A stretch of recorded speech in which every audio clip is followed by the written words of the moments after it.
Gismondi's Wage by Raphael Sabatini.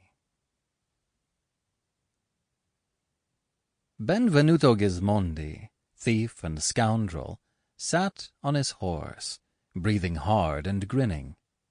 Supine and cruciform, with arms flung wide, lay Messer Crespi in the snow, grinning too, but breathing not at all.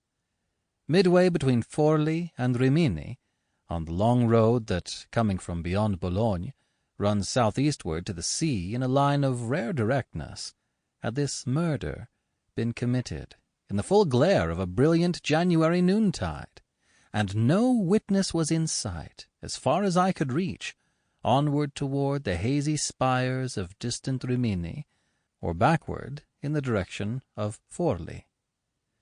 So, well content, Ser Benvenuto, grinning under the shadow of his morion, got him down from his horse to reap the profit of his morning's work. What though in falling the dying man had cursed him? It is true that Benvenuto's superstitious soul had quaked under the awful malediction from those writhing lips, but only for an instant. He was as nimble with spiritual as with lethal tools, and to avert his victim's curse he had crossed himself devoutly, and devoutly breathed a prayer to Our Lady of Loreto, whose ardent votary he had ever been. Moreover, he wore armor against such supernal missiles as the moribund had hurled at him.